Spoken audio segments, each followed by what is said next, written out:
The whole concept of Vanu being a religion sounds a lot better if we pretend they worship David Bowie. Time for an air squad, Commander. And none of that gal drop crap. We're gonna rule the skies of Endarside. I swear I only said that because it rhymes, and rhyming's cool. What do you know about air forces and air combat? Well, what do you know about running a platoon that just happens to be all in the air? Well, that's why you're here. Listen up or I'll have you be a target in the shooting range. First things first, make sure that everyone in your squad or platoon who is eligible for an air assault is able to get into an air vehicle. That means no gunner seat goes unfilled. The only thing more useless than a flame retardant candle is a liberator that doesn't have anyone manning those guns. And what's the point of having that candle that you can't light?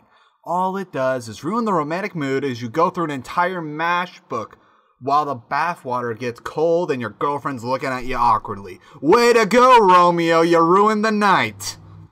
Alright, everyone's in an air vehicle and you're all roughly in the same place. Great job, Commander. Next order of business is to move out to the desired objective and give them some good old-fashioned air support murder.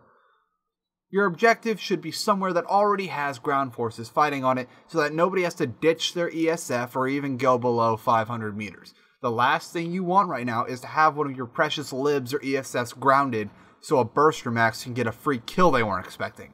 Another very important thing to consider when choosing an objective is where's the nearest place for an air vehicle to be pulled if one gets shot down, and where can you rearm and repair.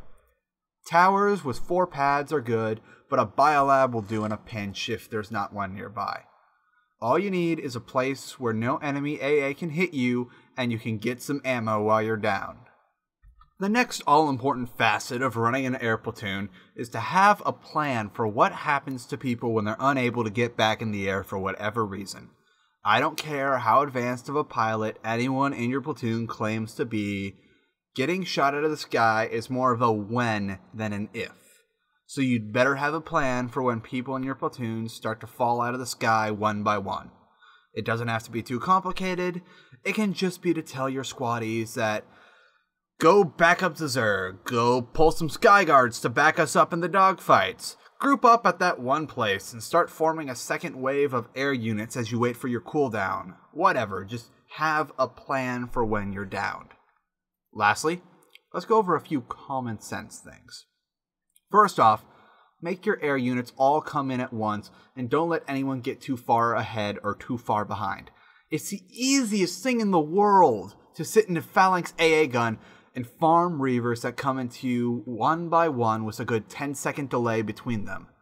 And don't get too close to places that you know have strong anti-aircraft potential. Send scouts ahead before you dust off if you need it. Ask on leader chat if anyone can tell you how many sky guards or anti-air forces are in a particular area. Just don't walk into a firing squad. You're going to save your platoon members a whole lot of cooldown time if you are smart about this. And don't use the sunflower glass decal. Just don't. Alright, let's review this and then we can all go get ice cream.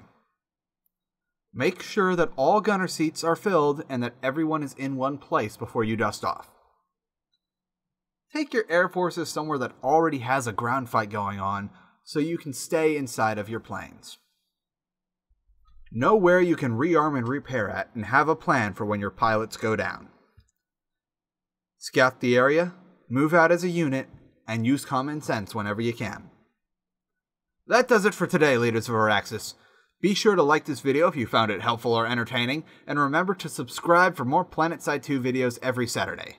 I swear I'm actually going to uphold that now because my working hours got cut really hard, so I probably won't be at work or going out to spend money anytime soon. Until next time, Araxians, play tactically.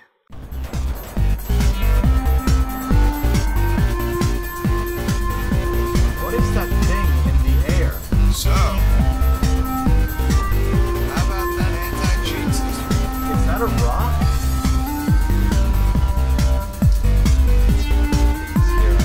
Oh Christ, that was a rock. Wait, how did I become a squad lead? You're special. No one else volunteered. I just picked someone random. Makes me feel special.